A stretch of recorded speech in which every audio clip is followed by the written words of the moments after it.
We have a lot of news to cover in today's video, including 3 more players on NHL waivers. We have another signing to discuss, as well as another fine from NHL player safety. We're also looking at the latest trade rumors, which involve a potential trade heating up, sending Jake Chychrun possibly to the Los Angeles Kings. We also found out that the Montreal Canadiens have acquired a starting goaltender in Washington. Could Ilya Samsonov be on his way to Montreal? We also have the latest trade rumors as well, involving the New York Rangers, Vegas Golden Knights, and Vancouver Canucks. All that and more coming up next.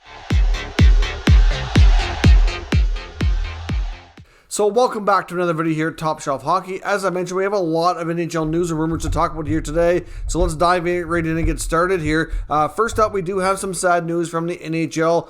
We do have a long-time NHL veteran, former player, coach, general manager, and Hockey Hall of Famer Emile "The Cat" Francis, 95 years old, passed away, which is certainly sad. He was a big part of the Rangers as well as the Blues organizations for a long time. Former goaltender, but mostly well-known for his time as the Rangers GM and coach. Has certainly led them to a lot of success early on there between the 60s and 70s, so certainly quite a time for the Rangers organization. He had a lot of success. He later went on for a long stretch with the St. Louis Blues as well, so we certainly want to pass along our condolences to his family and friends. So certainly always really sad to see the older generation of Hockey Hall of Famers pass away, so we certainly want to pass along our regards for those who knew him. As I mentioned as well, lots of news today, including some substantial news on the waiver wire. We got 3 players on waivers today.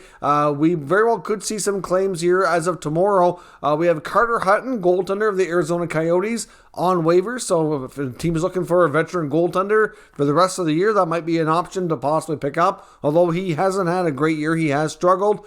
Clark Bishop with the Ottawa Senators is on waivers as well.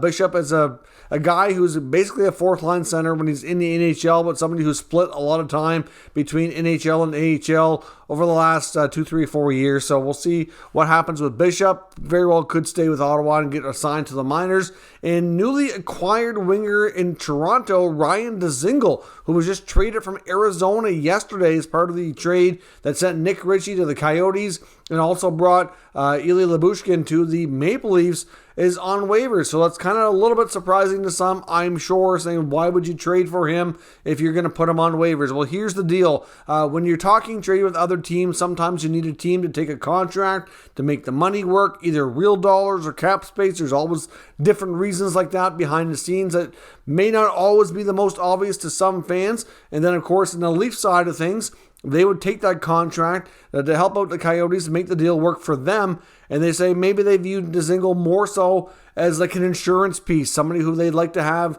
with their American Hockey League team and that they could bring up for the playoffs and be like a black ace, somebody who may or may not get into the lineup on a regular basis.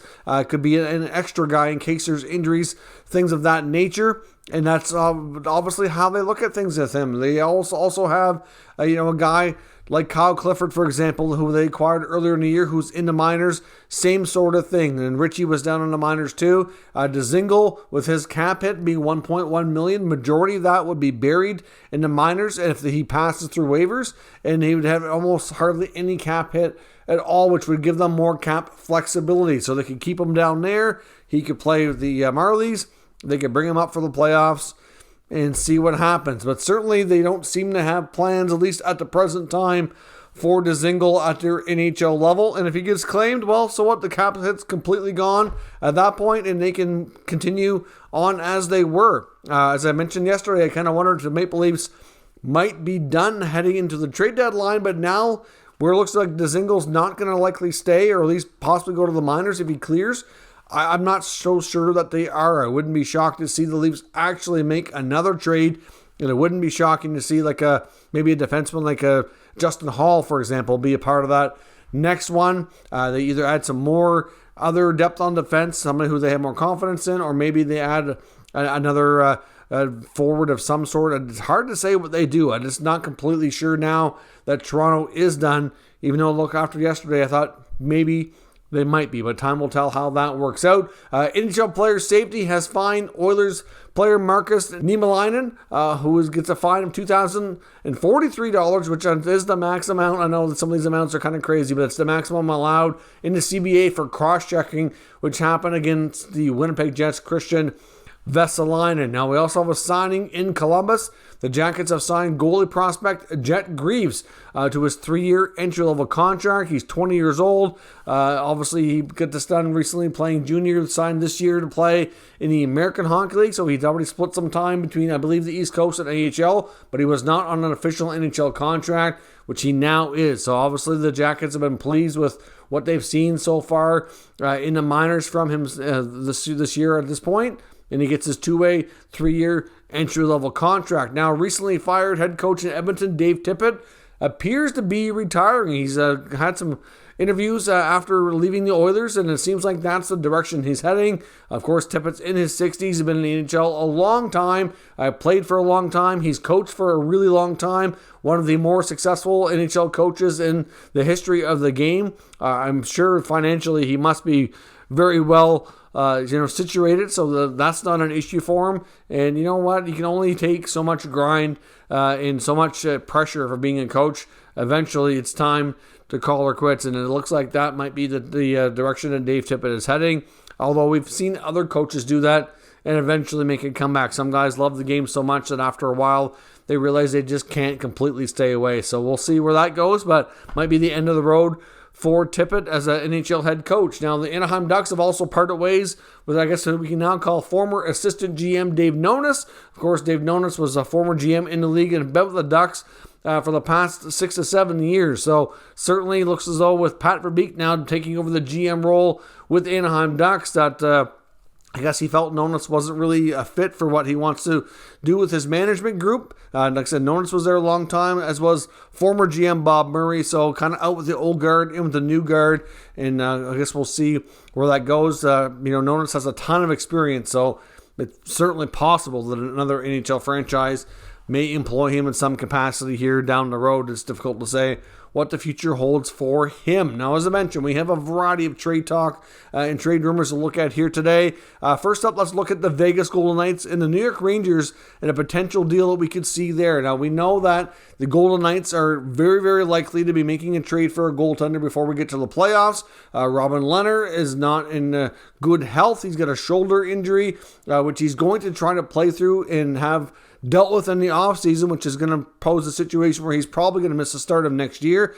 He does have a type of surgery that's likely going to be required, which is going to be a bigger recovery, which should probably, some of these with torn labrums, or sometimes it's like 6 to 8 months. So hard to say what the future holds for him, and that's assuming he can get through it till the end of the year, but they certainly need some insurance, and it explains why Leonard might not have been at his absolute best this year as well. And there was a lot of talk about our Marc-Andre Fleury reunion, which has been completely shot down, but although I wouldn't completely rule out the fact that they might revisit that. I mean, the sources of the rumor were pretty legit, so I don't know. I do have to think that they probably did look into it, but irregardless, that doesn't seem to be happening right now. But another goalie, according to Frank Saravalli, to watch your eyes on here for the Golden Knights will be Alex Georgiev in the New York Rangers organization. We know that the Rangers obviously are quite happy with Shesterkin.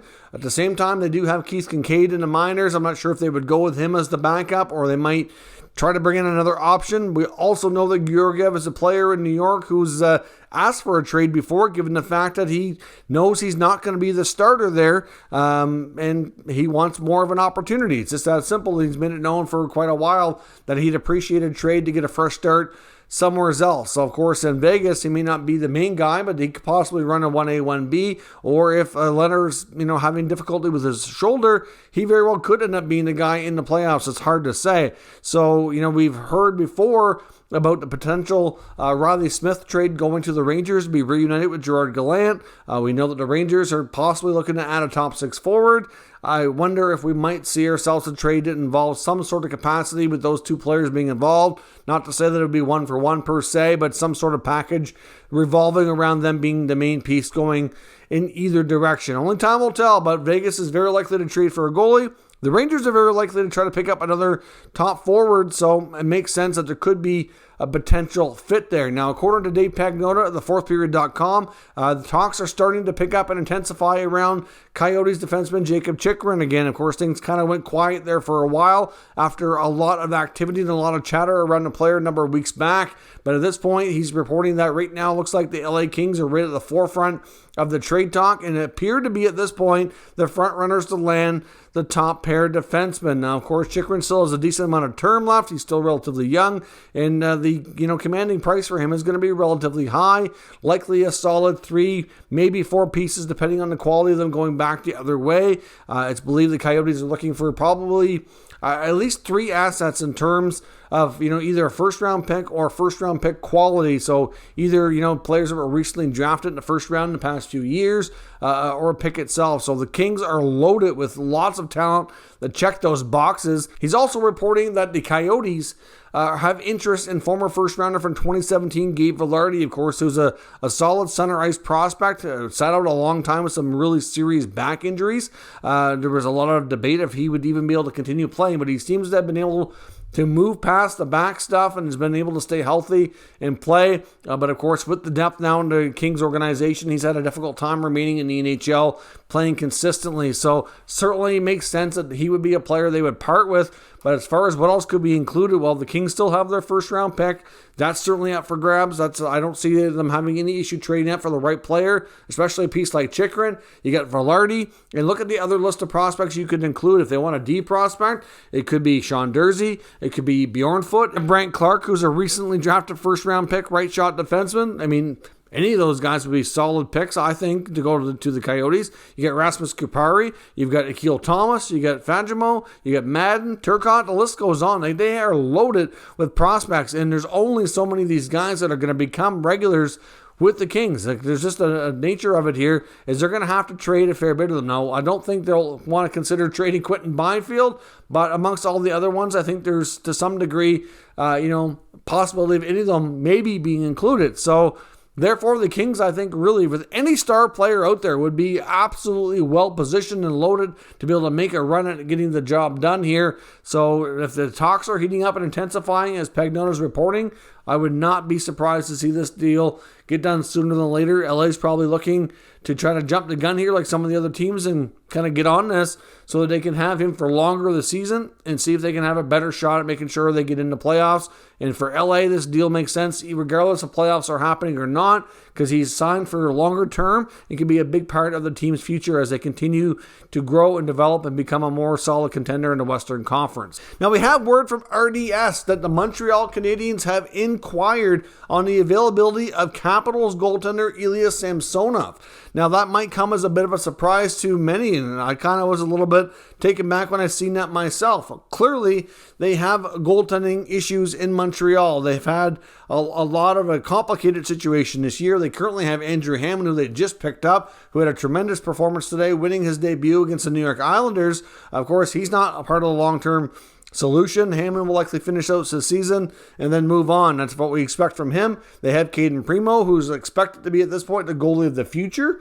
But of course, he could use some more time in the American Hockey League. You have Jake Allen under contract for 1 more year as well, who's been out injured a fair bit the last couple of months. And then of course you have Carey Price, who has not played this year. Now, of course, picking up a guy like Samsonov, if a deal like that were to come together, you have to question what would be going to Washington, because certainly they would not trade Samsonov without bringing in another quality goaltender, in my opinion. Certainly the Capitals have Samsonov and Vanecek. Many felt, myself included, that Vanecek is the more likely guy to get traded, because there's been a lot of talk that the Caps don't want to go into the playoffs. That young goaltending duo, that they want to bring in a more experienced goaltender who could bring some consistency to the position and make sure the Caps have a chance to win every night.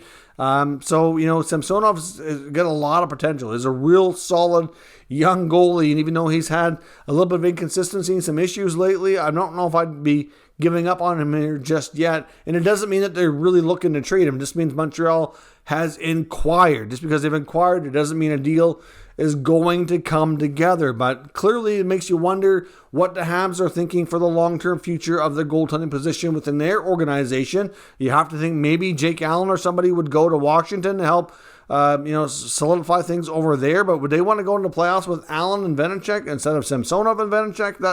Not sure that makes sense.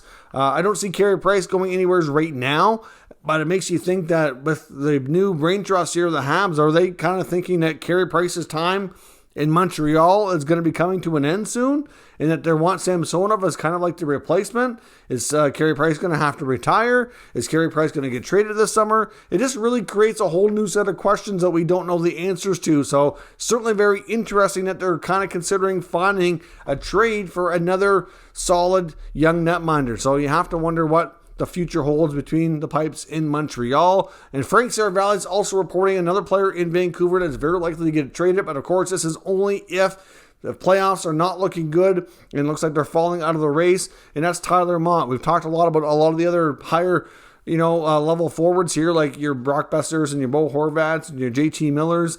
But Motte's a guy who would have a lot of interest from a lot of teams. Is a solid player, kind of flies under the radar a little bit compared to some of those other bigger names, but certainly look for him to be a very likely candidate to be on the move if Vancouver is definitely out of the playoffs and end up becoming a seller, like a lot of people seem to think they're going to. But they've been doing well enough to kind of keep the conversation at bay here for right now.